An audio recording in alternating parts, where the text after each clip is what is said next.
Oh, maksudnya ini udah bilang om sebagai tukang pipa itu maksudnya bagaimana tuh? Yo, jadi begini, itu gara-gara saya ini kan, ya apalagi situasi COVID ini orang bilang apa, kerja dari rumah, belajar dari rumah, pokoknya kreatif lah dari rumah. Jadi saya tuh dari pipa-pipa bekas dari sumur ini ya, sumur bor ini, kita bawa pipa bekas itu saya pakai bikin pompa lah, baik pompa tali maupun pompa manual toh, yang saya sebut sebagai pompa tenang, yang ya saya pikir berguna bagi masyarakat. Ya kita harus bikin toh dalam situasi kayak begini. Jadi mungkin dia bilang apa tukang pipa seperti itu. Memang sudah ada contoh. Ya ini coba kita lihat. Ini kan contoh yang maksudnya bawa ke sini supaya bisa lihat ini. Nah, wah, bahwa ini kamu suruh pasang kain di sini memang betul juga, supaya karena tidak ada pipa turun toh, ya, supaya airnya mengalirkan bagus. Ya memang ini karena saya lihat orang-orang bikin pompa di YouTube ya, lihat di YouTube ini, tapi macam terlalu setengah mati, ya sulit. Makanya saya coba untuk berinovasi, bikin pompa seperti ini. Jadi kita orang pompa santai saja, tapi air bisa jalan. Nah, macam begini. Lihat ya.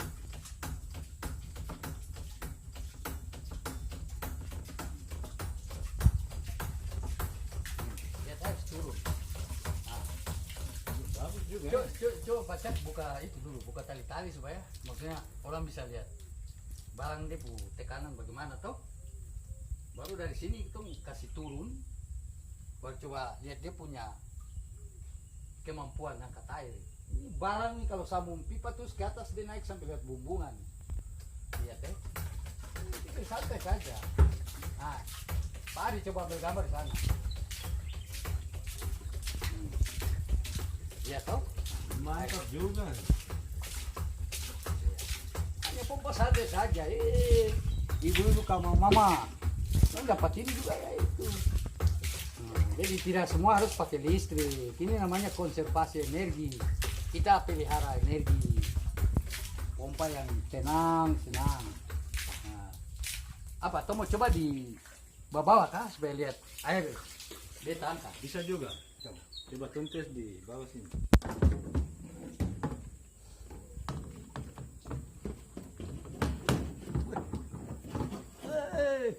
Masih bisa pegang. Coba. Terus di sini kah? Coba di muka ini. Bawah sana kah? Iya, buat sana boleh. Saya pegang bud. Nah, sini.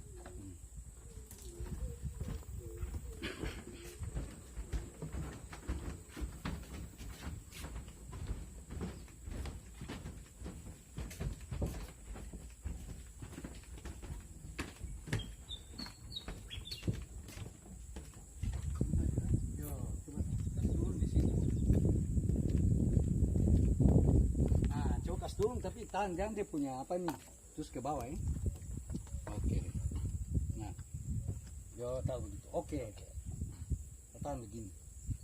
Coba. Coba pompa. Lihat. Santai saja toh. Ya air dia kencang. Coba aku ambil depu. Mantap ini. Toh, kencang sekali toh. Lihat toh. Dia santai saja. Lihat toh. Bagus, bagus. Nah, sambil menyanyi. Wai revo. Wah, menyanyi sambil pompa air itu kira gampang kan? Oke, mantap. Oke, saya pikir begitu. Jadi ini yang lo bilang tukang pipa kah? Nah itu gitu. Bayangkan aja setelah ada lihat ini sudah tidak ini, tapi air masih jalan Padahal tidak ada air di bawah, tapi air jalan. Ya jadi itu. Mungkin dia cerita belum yang lain. Dia pompa tali kah? Tali yang biasa dong bikin tuh pakai biji-biji kah itu, kita tidak. Pakai kelambu pun bisa angkat air. ada seperti itu. Saya akan berbincang-bincang dengan Om Tukang Pipa, yaitu Om Felix Vilnufna. Tapi sebelumnya saya akan menanyakan tentang sedikit latar belakang dari Om Felix. Ya, Om mungkin bisa jelaskan tentang latar belakang kehidupan. Ya, jadi saya ini kan lahir di Limalas ya, Kampung Limalas tahun 71. 22 Februari tahun 71 di Kampung Limalas, Misol, Raja Ampat bagian selatan. Jadi ini Raja Ampat ini dong bilang mau mekar-mekar, Raja Ampat Selatan mau mekar tapi belum. Tapi saya pikir akan mekar. Ya saya lahir di kampung itu, kampung kecil yang merupakan dong bilang tanah tumpah darah tercinta Kampung Limalas. Ya kemudian sekolah di SD YPK Ebenhaeser Limalas, sekolah di SMP Negeri Misol di Waigama, Salaven. Nah, kemudian SMA Negeri 1, pernah sekolah Diploma 3 di Ambon, UKIM Ambon, lalu kemudian STT GKI SKN Jayapura. Nah, ya jadi kemudian jadi pemerhati pendidikan. Ya, sambil itu kerja-kerja pipa tadi. Makanya dong bilang Om Tukang Pipa ya. Itu sudah. Oke, baik. Sekarang kita sudah dengar latar belakang dari Om Felix. Kita akan masuk ke ruang wawancara. Ya, menurut Om, bagaimana di tengah COVID-19 ini pendidikan harus berjalan, tapi visinya harus bagaimana? Baik, Pak Ishak Salakaya. Oke, terima kasih atas kesempatan yang diberikan mau berbincang-bincang dengan saya terkait dengan bagaimana jalannya proses pendidikan dalam situasi COVID-19 atau COVID-19 yang dia sudah menjadi pandemik ya. Sejak peristiwa kejadiannya di Wuhan ya, Desember 2019 itu ya. Oke. Jadi sebetulnya sejak masih hangat-hangatnya kemunculan dan begitu hebatnya COVID-19 ini ya, itu pada bulan Maret, seingat saya pernah berbincang-bincang dengan siapa saja di mana-mana, bahkan teman-teman penjaga pos kamling ya. Kita waktu berjaga-jaga itu kan kita berdiskusi mengenai COVID ini. Saya katakan bahwa ya pada bulan Maret itu, sebelum munculnya kebijakan-kebijakan yang saat ini kita kenal, antara lain ya, nanti sebentar mungkin kita masuk dengan bagaimana berdamai dengan COVID ya, agar supaya sekalipun sudah lewat ya, tapi itu perlu semacam ada penjelasan ya kan, agar supaya orang tidak salah paham mengenai kebijakan-kebijakan yang begitu penting. Oke, waktu itu saya berpikir bahwa COVID-19 ini harus diandaikan ya. Itu sama seperti kecepatan sinar matahari. Jadi di sini intinya adalah relativitas ruang dan waktu. Jadi pendekatannya pendekatan fisika. Ini saya mau katakan bahwa tidak selamanya itu pendekatan medikal atau pendekatan konvensional. Satu virus penyebab penyakit atau satu penyakit harus pendekatannya semata-mata pendekatan konvensional, itu pendekatan medikal. Harus ada pendekatan lain. Dengan kata lain, kita harus out of the box, keluar dari cara berpikir atau kotak pemikiran yang biasa-biasa saja dengan sebuah pendekatan baru. Misalnya yang saya mau katakan pendekatan fisika, yaitu teori relativitas. Oke. Sekarang tadi saya bilang kita andaikan saja COVID-19 itu dengan dengan sinar matahari. Sinar matahari di ruang hampa itu punya kecepatan ya, daya rambatnya itu 300.000 kilometer per detik. Oke. Berarti bahwa sebuah benda atau seseorang bergerak, katakanlah kelajuan atau kecepatannya itu 0,05 meter per detik, dan sebuah pesawat atau jet tempur yang berkecepatan, ya, katakanlah bisa sampai berapa meter per detik, ya, cahaya akan mencapai keduanya dalam waktu yang sama, yaitu 1 detik, kecuali salah satu punya kecepatan di luar atau di atas daripada kecepatan cahaya. Berarti dari segi waktu itu kan relatif. Kemudian dari segi ruang, itu meter tadi kan, berapa meter pun cahaya akan mencapai yang sama. Mencapai mereka dua itu yang bergerak tadi itu dalam ruang dan waktu yang sama. Ruang pun relatif. Dia mau 1000 kilometer kah? Mau 0,05 kilometer kah? 0,05 meter kah? Cahaya dia akan mencapai dua benda atau dua orang yang sementara bergerak itu. Oke, sekarang kita kembali ke COVID. Waktu itu saya katakan, kapanpun dan dimanapun COVID itu akan mencapai manusia. Bayangkan dia muncul dari bulan Desember 2019. Kalau kita hitung sampai dengan bulan Januari saja, sampai bulan Januari dia sudah pandemi. Artinya dia sudah merambat seluruh muka bumi. Dan sebagian besar masyarakat di negara dan sebagian besar negara itu, masyarakat dan negara sudah terkena. Dia sudah pan artinya semua. Jadi sudah semua, dia sudah merambat semua. Jadi tidak ada yang lolos. Oke, kalau begitu bagaimana solusinya? Waktu itu saya juga pikirkan, wah, kalau COVID ini dia tinggal hantam terus, ya. Dana kampung dia ambil, dia minta bagiannya, ya kan? Dana daerah dia minta bagiannya, bagian daripada dana daerah kan harus dikasih kepada dia kan? APBN pun diminta. Sampai para petani ya. Ya, sampai para petani, semua ini dia minta. Negara terus, ya, negara, kita berbicara negara ini kan, kepala negara sampai kepala kampung, pemerintah pusat sampai pemerintah kampung, itu negara. Jadi negara ini dia harus memberikan uang kepada apa?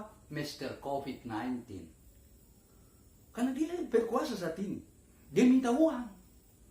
Nah, kalau terus menerus dikasih, belum BLT dalam bentuk barang, uang, terus bansos dalam bentuk barang.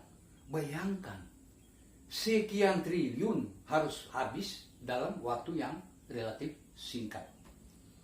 Negara ini kan bagaikan sebuah perusahaan. Kalau dia pengeluaran terus tanpa pemasukan, maka perusahaan itu bangkrut. Negara pun sama, akan bangkrut. Energinya terkuras habis kan?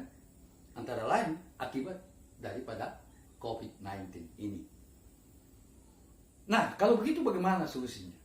Kembali lagi saya katakan, kita lihat, ya, ruang dan waktu sudah relatif. Artinya ruang dan waktu bukan lagi problem. Jangan dijadikan sebagai parameter atau ukuran. Memang betul kita harus menjalankan protokol kesehatan, jaga jarak paling tidak 1,5 meter, ya.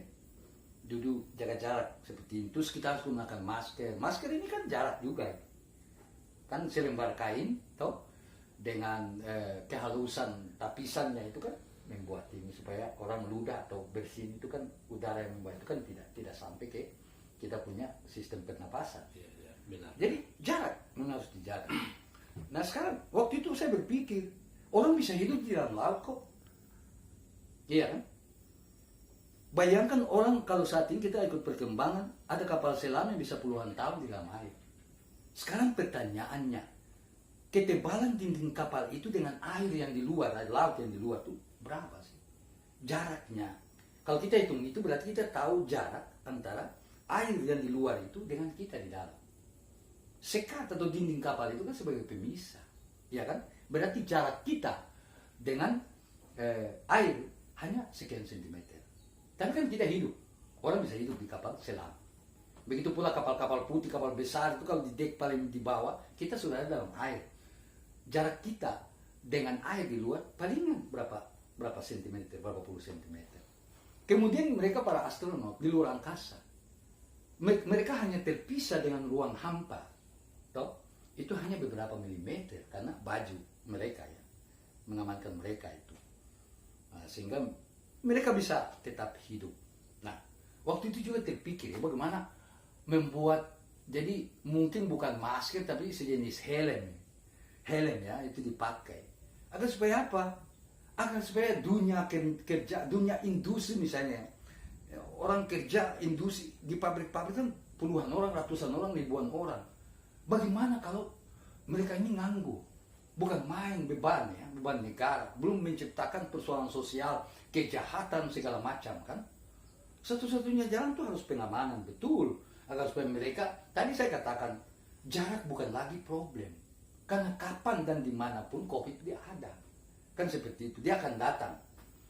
Jadi orang mau dekat atau apa, tidak, kalau mereka sudah punya sistem perlindungan yang baik, maka kerja bersama, ya sama-sama beramai-ramai bukan lagi masalah. Ingat, ruang dan waktu bersifat relatif, ya, dari sudut pandang penyebaran COVID. Ruang dan waktu tidak berlaku. Oke, berarti bahwa kita hidup bersama-sama dengan COVID. Apalagi WHO beberapa waktu lalu sudah sampaikan, ya, Badan Kesehatan Dunia itu sudah sampaikan bahwa COVID ini tidak bisa hilang lagi dari muka bumi. Tuh. Itu berarti COVID ini dia tetap ada, sama seperti malaria yang ada di Papua ini. Benar. Setiap orang ada di tanah Papua ini, pasti dalam perutnya itu ada malaria. Makanya waktu dokter-dokter kasih pengetahuan, ya, pembekalan kalau kita mau ke hutan-hutan, mau ke luar Papua saja lebih baik minum obat malaria sebelum pergi, karena terjadi perubahan suhu kita bisa demam.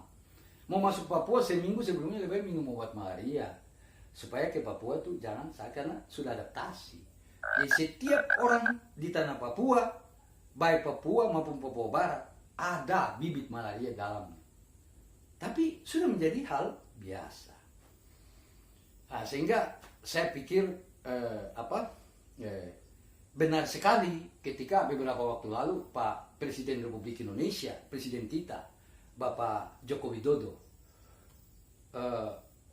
menyampaikan sebuah perkataan atau diksi mengenai berdamai dengan COVID. Iya kan? Waktu itu ada tanggapan juga langsung dari mantan Wakil Presiden Yusuf Kala. Iya kan? Iya, iya. Saya pikir waktu itu kurang etis juga ya Pak JK sebagai mantan Wakil Presiden kok secara terbuka langsung kritik presidennya. Saya pikir waktu itu kalau beliau telepon saya, Pak Joko Widodo atau Pak Jokowi, tolong dong jangan gunakan diksi itu, nanti masyarakat salah paham. Ya, ini kan kita mau berdamai dengan COVID, tapi COVID kan tidak bisa, dia kan jahat. Tapi waktu itu saya sempat berpikir begini, karena Pak JK sendiri bilang bahwa perang itu kan melibatkan dua pihak, dan dua-dua itu kan harus mau, dia kemauan bersama untuk berdamai. Tapi saya pikir dalam perang itu kan harus dua pihak harus menyetujui, jadi perdamaian itu berdasarkan persetujuan kedua belah pihak. Sekarang sebenarnya apa yang disetujui? Maka saya bertanya,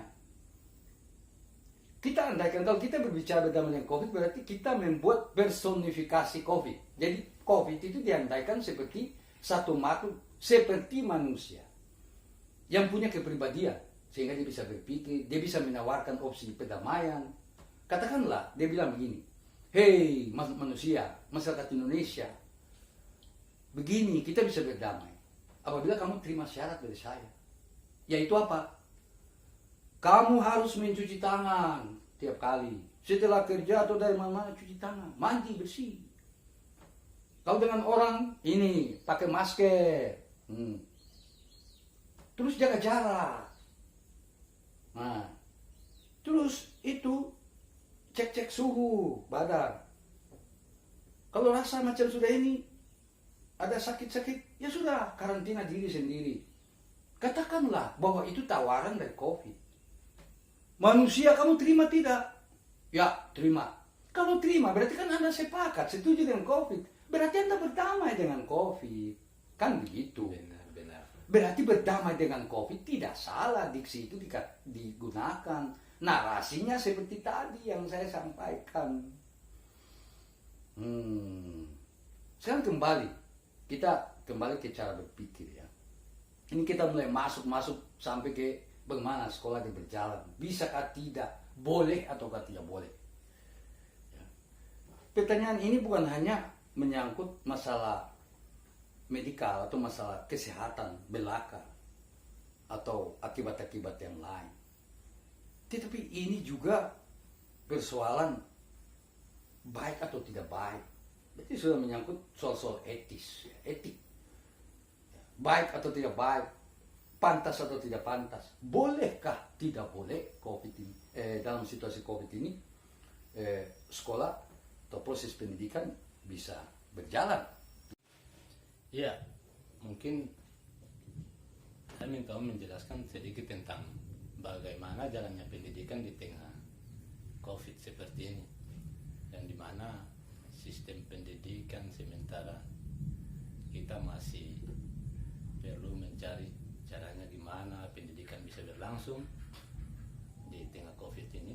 Menurut Om, ya mungkin selama ini visinya masih kabur-kabur menurut saya. Tapi menurut pandangan Om, bagaimana ya? Ya. Oke, baik. Jadi kita sekarang mulai masuk pada soal bagaimana proses pendidikan ya. Jadi saya perlu jelaskan ya. Kalau istilah proses dalam bahasa Inggris yang digunakan oleh Alfred North Whitehead ya, salah seorang filsuf yang sebagai pelopor dari apa yang disebut filsafat organisme atau filsafat proses yang berpusat di saat ini the Center of Process Studies ya, untuk dunia internasional, itu berpusat di Claremont, California, Amerika Serikat ya. Tapi saya masuk sedikit, Alfred North Whitehead ini kan pernah berdiskusi ya, Einstein minta ketemu berdiskusi dengan beliau, Albert Einstein maksudnya, berdiskusi dengan beliau sebelum Albert Einstein mengumumkan teori relativitasnya. Jadi sesaman dengan Albert Einstein, kemudian filsafatnya itu merambah dunia sampai saat ini, punya pengaruh ke bidang sains, bidang teknologi sampai ke luar angkasa, teknologi luar angkasa ya, sampai bidang teologi dan teologi agama manapun ya, seperti itu. Jadi Alfred North Whitehead menggunakan istilah proses. Proses itu dalam pengertian yang seperti Anda ketahui, proses artinya perubahan, perkembangan, itu proses. Sehingga orang berbicara tentang proses, ya selalu gunakan kata itu. Tapi harus dipahami bahwa proses itu perubahan, perkembangan. Jadi sesuatu yang diam tadi, dia berpindah, berarti berubah posisi. Ini berarti sebuah proses. Oke, sekarang bagaimana proses pendidikan berlangsung dalam situasi COVID-19 itu, pandemi COVID-19 atau COVID-19 ini? Artinya, bagaimana pendidikan itu dia berubah, ya kan? Yang tadi biasa-biasa saja, dia harus bergeser. Digeserkan oleh apa? Oleh desakan atau dorongan dari COVID itu sendiri.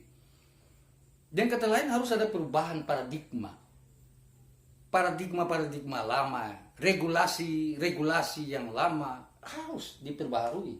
Artinya harus berubah. Pengertian proses selanjutnya kan perkembangan. Jadi bukan sekedar berpindah posisi, tetapi dia berkembang. Jadi bagaimana perkembangan pendidikan dan pengembangan pendidikan dalam situasi COVID ini? Tentunya seperti tadi disampaikan oleh Pak Ishak, mungkin visi belum jelas atau apa, entahlah dari mana. Tapi yang jelas kita semua dalam situasi ini harus berpikir keras. Dan kita harus punya visi. Visi artinya apa?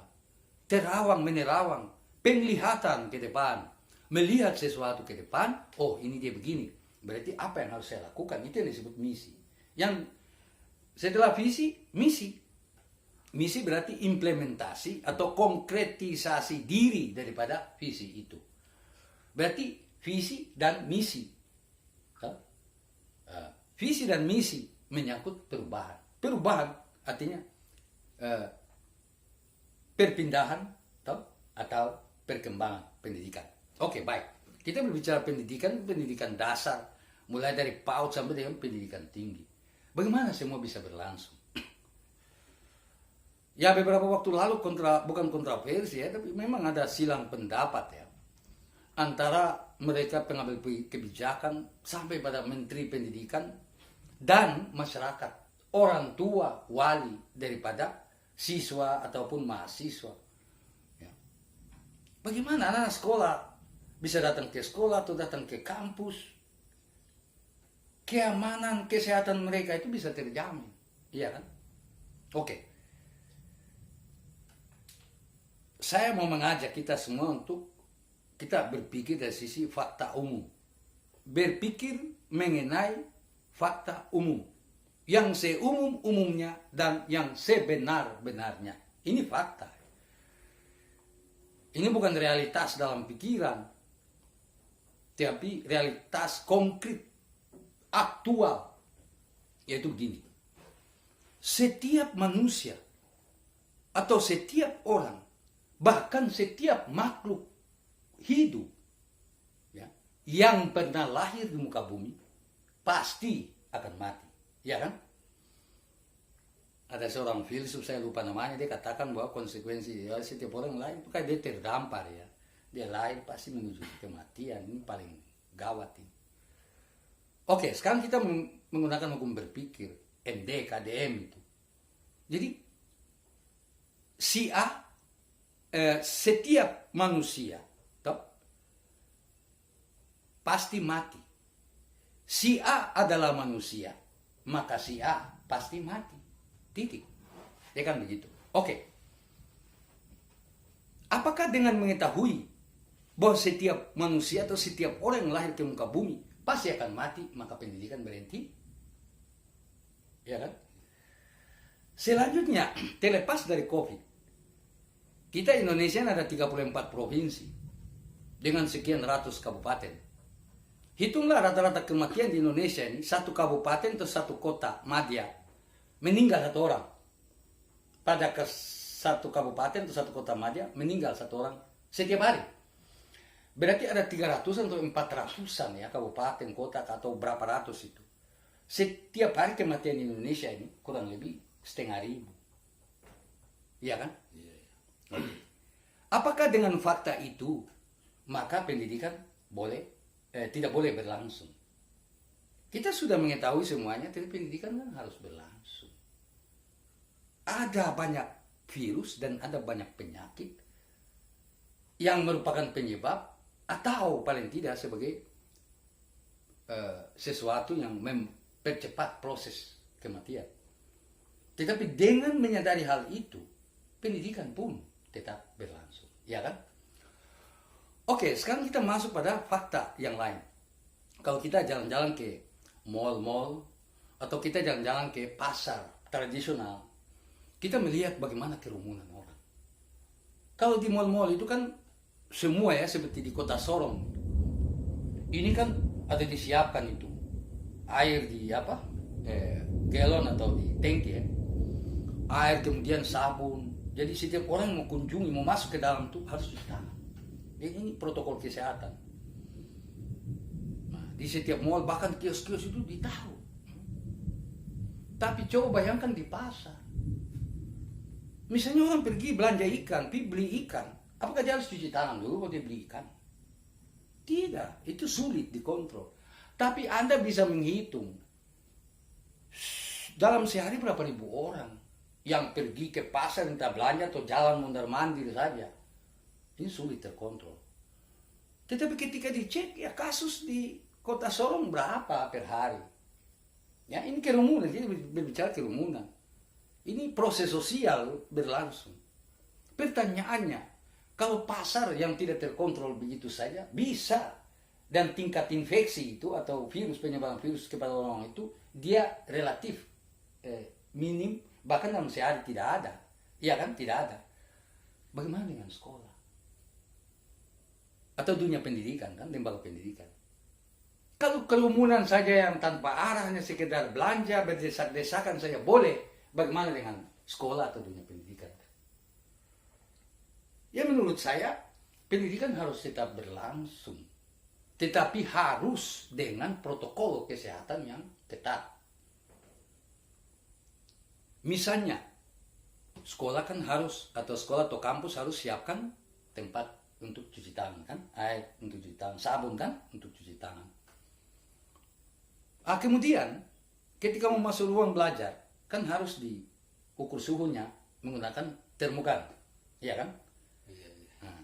Lalu setiap peserta didik itu kan harus gunakan masker, mengenakan masker. Guru yang mengajar pun harus mengenakan masker. Atau dosen yang memberikan perkuliahan pun harus mengenakan masker. Setiap kali mau datang harus begitu. Kemudian di dalam ruang kelas diatur jarak. Jadi seperti yang dikatakan 50% dari total jumlah. Misalnya kalau 40 orang ya 20 orang dulu jaga jarak kan. Ya, seperti itu. Lalu bila perlu, ini saran saya kepada pemerintah, agar supaya kalau bisa, bukan hanya relawan-relawan COVID atau orang-orang, tidak, mereka yang misalnya paling tidak mantri atau suster, ya, mereka ditugaskan ke sekolah-sekolah untuk bersama Wakasek, ya, bidang kesiswaan atau PR 3, pembantu rektor 3, wakil rektor 3, atau wakil dekan yang membidangi kemahasiswaan, terus wakil-wakil kepala sekolah membidangi kesiswaan, bersama dengan petugas medis itu untuk memastikan bahwa protokol kesehatan itu berjalan yang baik. Bila perlu ada backupan dari aparat, tentara atau polisi, agar supaya memastikan. Ingat bahwa pendidikan ini kan tulang punggung peradaban. Bayangkan kalau manusia menjadi buta huruf, toh, tidak dididik, lalu berpikir sembarangan segala macam. Pendidikan diambruk, negara ambruk, bangsa ambruk, negara bubar. Kan begitu. Sementara COVID kita sudah tahu tidak akan bakalan hilang. Iya kan? Pendidikan harus berlangsung tetap dengan mematuhi protokol kesehatan. Iya kan? Seperti itu. Oke. Sekarang dari segi teknis. Dari segi teknis, ya tadi saya bilang pengaturan jarak apa segala macam kan, penggunaan itu. Kemudian sistem, kalau kita masuk dalam sistem daring, baik offline maupun online, ya. Selaku pemerhati pendidikan, saya lihat memang ada perbedaan yang sangat signifikan, sangat besar, ya, antara sistem pembelajaran itu dengan tatap muka. Ya. Tatap muka lebih efektif. Kenapa? Karena guru dengan murid, katakan itu, peserta didik dengan pengajar atau pendidik itu kan langsung berinteraksi. Dia bisa kontrol, bukan kontrol apa, tetapi peserta didik itu bisa sungguh-sungguh belajar, bisa, karena memang ada semacam situasi yang mendisiplinkan. Kan kalau orang belajar dalam ruangan bersama-sama kan pendisiplinan namanya. Dia kan dibatasi ruangnya. Bisa terkontrol, pendidikan bisa berjalan, interaksi langsung, suasana hidup. Tapi kalau sistem daring, entah online offline, itu diberikan kebebasan kepada peserta didik untuk menentukan, iya kan? Dia mau mengerjakan tugas kah, atau mau video conference, dia mau hadir atau tidak hadir, itu terserah dia, iya kan? Nah ini kurang efektif. Oleh sebab itu perlu dicarikan jalan, cara agar supaya pendidikan itu lebih efektif. Ya seperti tadi, harus dipastikan bahwa peserta didik bisa tatap muka dengan tetap mematuhi protokol kesehatan secara ketat. Ya, demikianlah perbincangan saya bersama Om Felix, tukang pipa, mengenai jalannya pendidikan di tengah situasi COVID saat ini. Baik, terima kasih. Kita akan jumpa di video-video yang berikutnya.